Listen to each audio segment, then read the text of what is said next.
Exactly a week today, over 150 of our citizens died in a flood and fire disaster that shocked the world. The president of Ghana says this is not the time for the blame game. There are those who will wish to apportion blame. And quite truthfully, there's plenty of blame to go around. But when we list one by one the various mistakes and failings that contributed to this catastrophe, I hope it is not for the purpose of pointing fingers, but rather of making certain that something of this nature never again happens to our dear country. Pastor Analyst say his comments are an insult to the memory of those who lost their lives. As 1 week on, we should be seeking to punish those whose negligence led to the fire and those whose corruption led to the construction of structures in waterways. This is today's big story with me, Stephen Enti.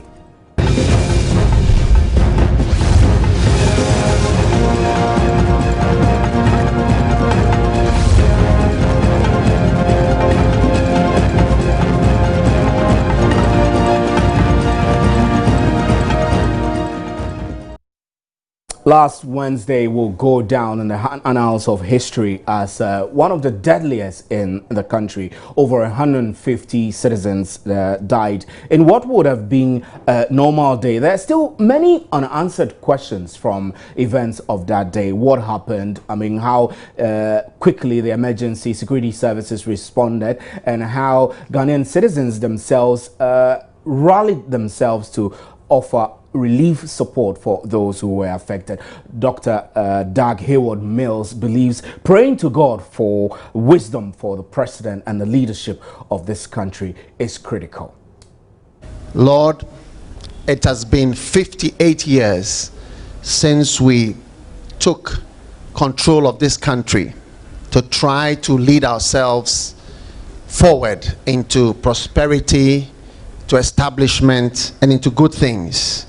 Lord, it has not been easy for these 58 years of doing our own leadership and our own management. So now we are asking you for wisdom, because your word says if anyone lacks wisdom, he should ask for wisdom. Wisdom is the principal thing.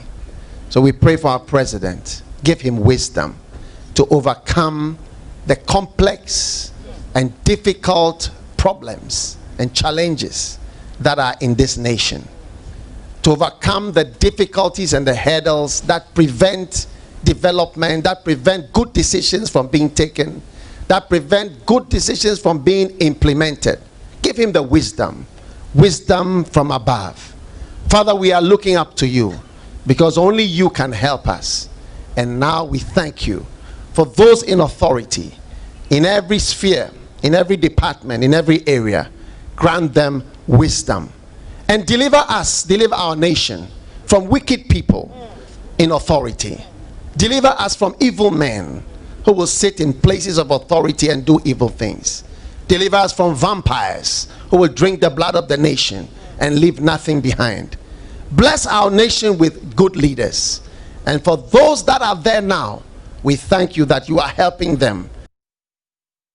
Now, our reporter NADMO Tete went in search of a young woman who lost her baby that day.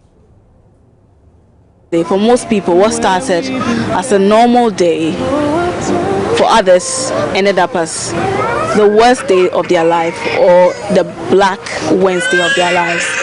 One of them is Mavis. This young lady lost her baby in her bid to save the baby's life, her 2-year-old daughter. Mavis is here with me and she'll be sharing her story. Mavis, Catherine, tell us how it happened.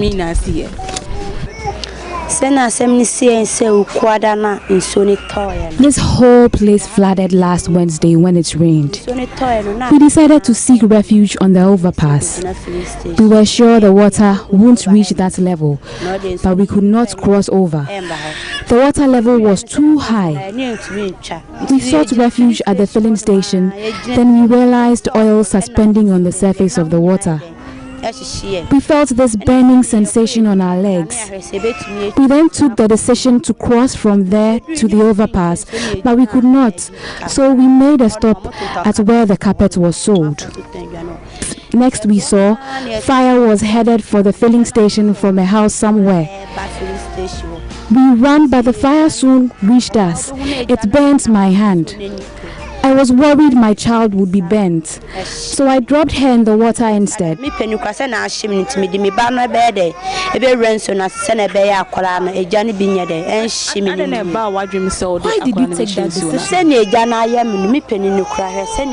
It was the fire. Look at what it did to me, an adult. I couldn't imagine what the fire could do to my child. When I lowered myself in the water, the current pulled me until it unstrapped the cloth tying my child, and I never saw my daughter again. When you found her, where was she? She was dead.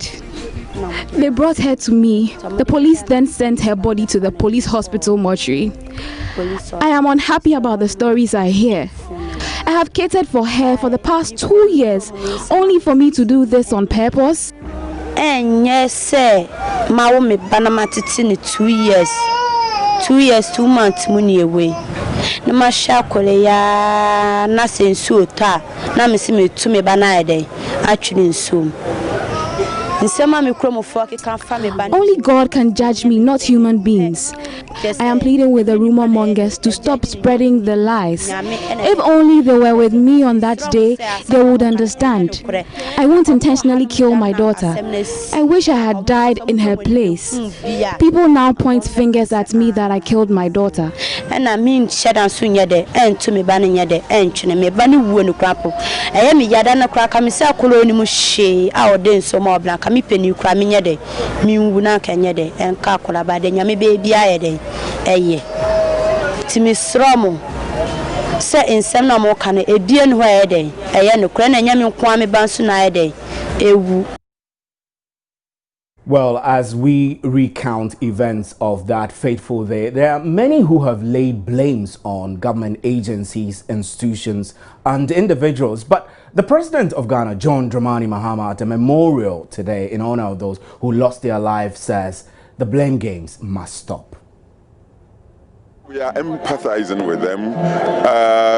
Look, I believe it was a poet who said, there but for the grace of God, we go. We would have gone the same way. It could have happened to anybody.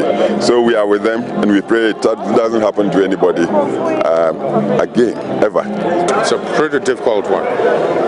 You know, our sympathies go to them.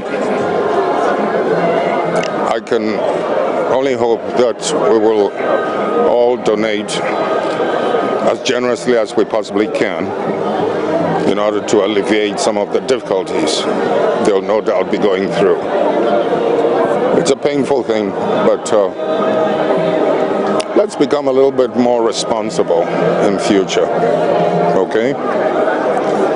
And I'd like to add my voice to all those who are appealing for funds, you know, to help them out. I can only hope that we'll all cooperate and collaborate to make sure that it becomes successful so that this kind of thing doesn't happen again. Right, those rather were former presidents Rawlings and John Ejekum Kufuor. Let's now hear the President of Ghana, John Dramani Mahama, saying the blame game must stop. There are those who will wish to apportion blame. And quite truthfully, there's plenty of blame to go around. But when we list one by one the various mistakes and failings that contributed to this catastrophe, I hope it is not for the purpose of pointing fingers, but rather of making certain that something of this nature never again happens to our dear country. The conversation should not be centered on what past governments did or did not do, but rather on what this government must and will do. We should not waste the valuable resources of time predicting when another flood or disaster will claim lives. We should rather invest that time in taking the appropriate measures to prevent the possibility of such an occurrence. But that does not mean that we must leave ourselves unprotected. We must learn from the past so that we're prepared to face the inevitable events of the future. Right, let's now get onto the telephone line. Security analyst Dr. KWESI ANING is joining us. Dr. ANING, good evening and thanks for your time. Hello, good evening, Dr. ANING. Good evening.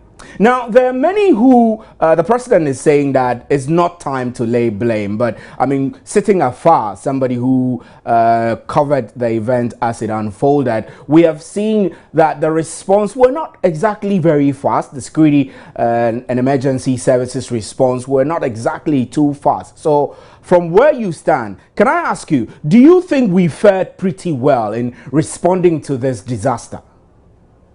On a scale of 0 to 10, I think which 10 is the best. I think I'll give about 1.5. Wow, that's very and I think poor. And I think the question that we need to ask ourselves is that were it to rain tonight, what would happen, and how will we respond? This is not about a blame game, but this is about saying every single Ghanaian life is precious. And therefore, those institutions and those individuals who ought to have ensured that the rules governing the building of structures, the siting of whatever, public structures, the building of roads must be made according to the rules, but failed must be punished. Right. So, I mean, yeah, sure. Let's hear you, sir. This behavior of saying that, well, it could happen elsewhere. It happens in Houston, and therefore, if it happens in Ghana, we must accept it. My argument is very simple. We, as the people of Ghana, must agree among ourselves that we want the best for ourselves, and therefore, our institutions and those who manage our institutions must perform optimally. The bottom line, with respect to what has happened, which was preventable, is that we must set an example by punishing those whose incompetence or corruption or failure has led to deaths, unnecessary deaths, and preventable deaths, and has made it a laughing stock. Very sad. Now, Dr. ANING, let me ask you, would you say that our security agencies in particular responded timely and effectively? Now, you see, when you do risk assessment and risk analysis, and on a scale of 1 to 5, you say, what are the most critical potential security threats to this country? People will talk about armed robbery. People will talk about terrorism. People will talk about coup d'etats. Nobody talks about floods, fire, traffic road accidents. What that means is that the level of preparedness and our threat or insecurity perceptions that leads to our state of preparedness is also false. So it's a whole mindset about understanding and appreciating what our greatest challenges are. So it's not just a matter of the security agent.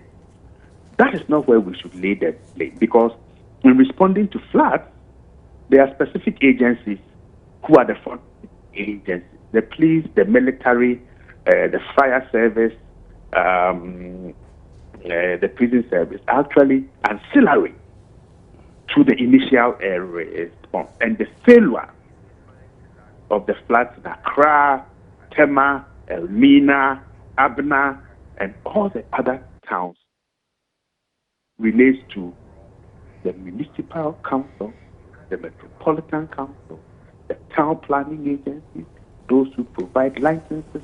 And when those activities are done badly, the security services don't know. So that by the time the security agencies are called in to respond, it's way too late. It's way too late. It's way too late.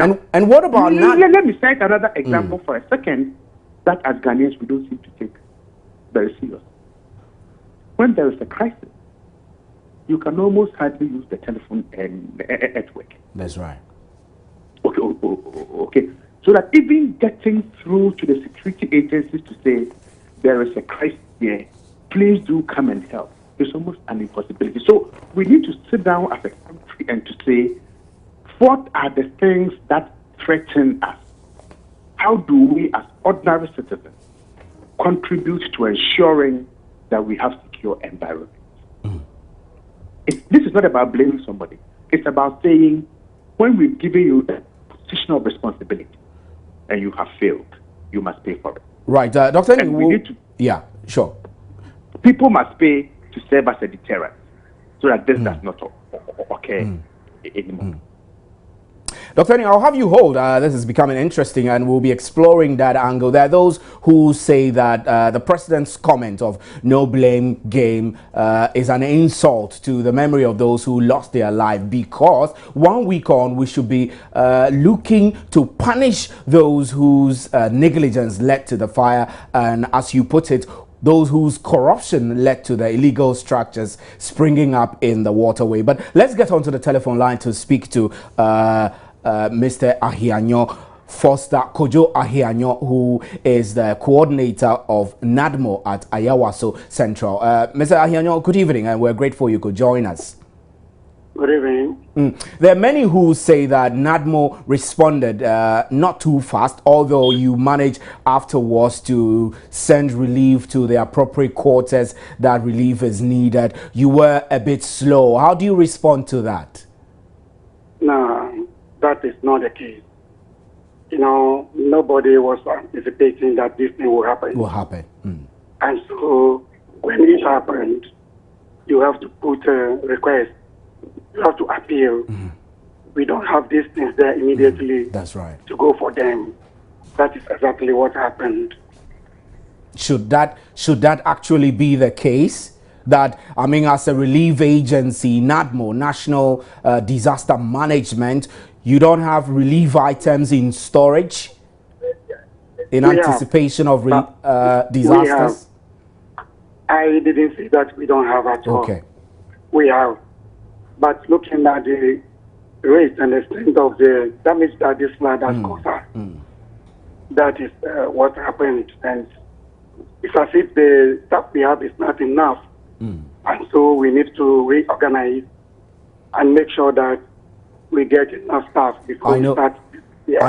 I know this has been very traumatic for everyone, including yourself. I noticed you've lost your voice. You must have been in the thick of affairs when people were screaming for help, or perhaps afterwards you were in the middle of trying to give relief. Tell me, I mean, throughout the week, I mean, this is 1 week, so we're looking back at the event. When you look back, do you think NADMO could have, or yourself, let's put it to yourself so that we get a personalized experience. When you look back a week, do you think you could have done anything different or better?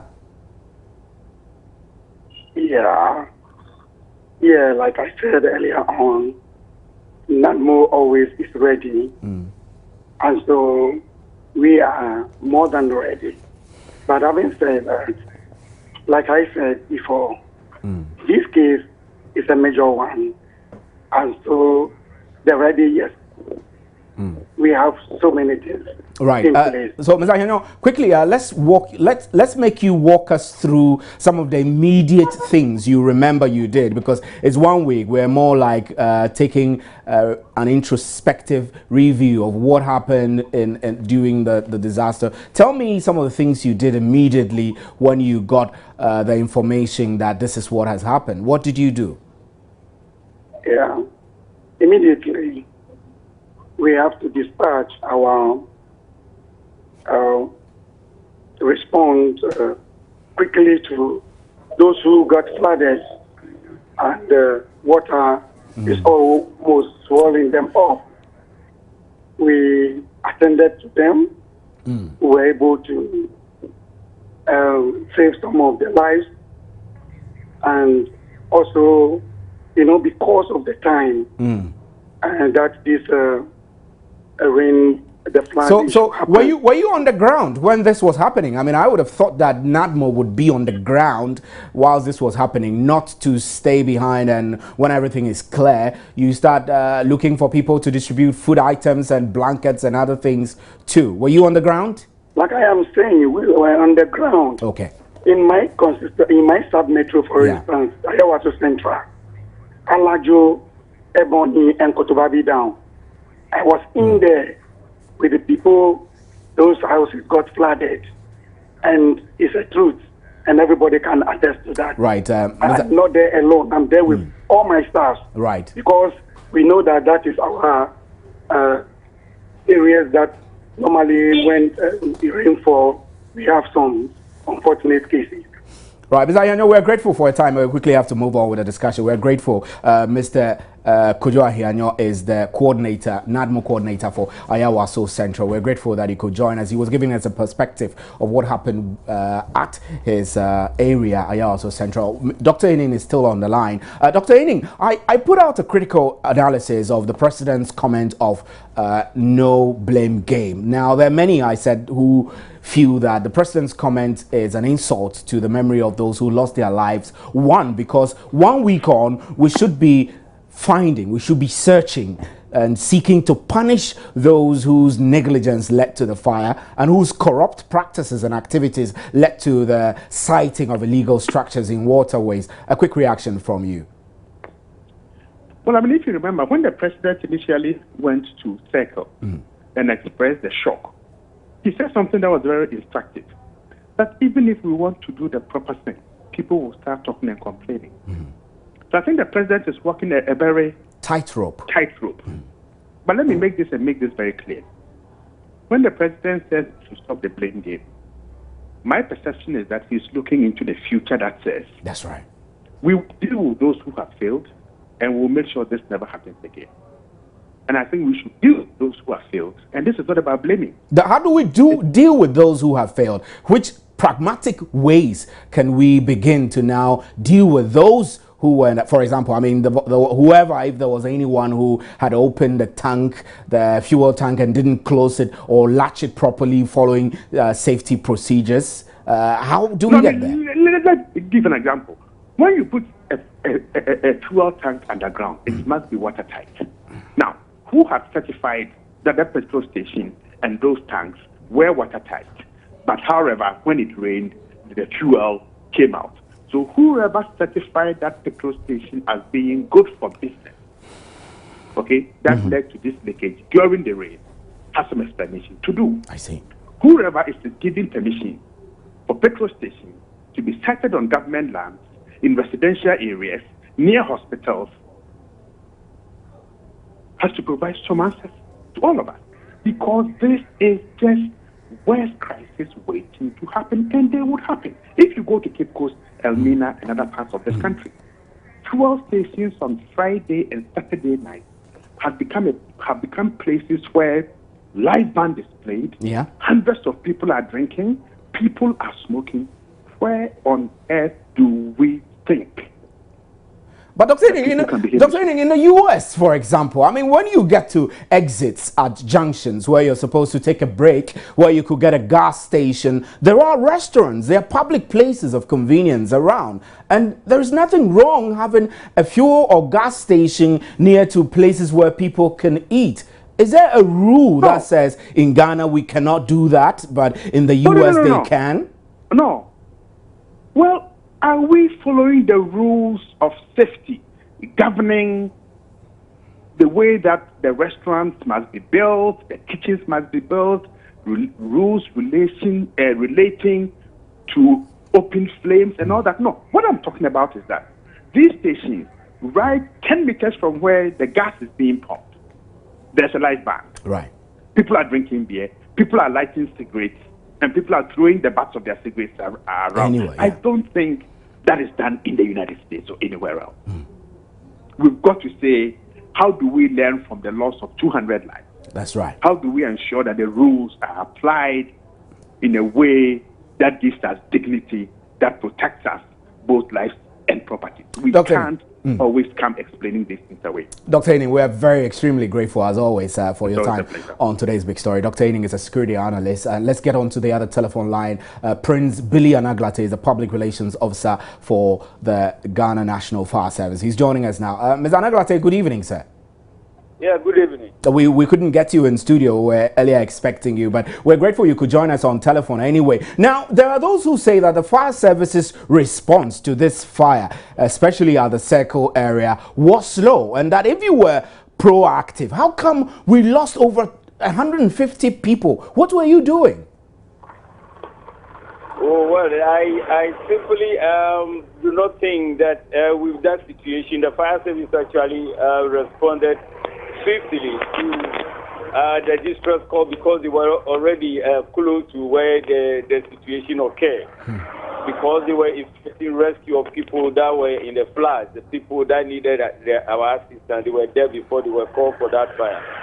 So we were close, and it did not take us any. So it's just that you were there, but you were overwhelmed by the intensity of the fire, or what? You couldn't stop it in good time? No, actually, that type of fire, there was nothing anybody could do about it. Because it was erratic fire. That is not a normal fire that would start from an initial stage. That would have time to get to the growth stage, and then before it gets to the maturity stage, before the decay. But when you have erratic fire, that behave like an explosion. I don't think before the fire service will even get there. Even if you get there in less than a second, it will still cause what would have happened.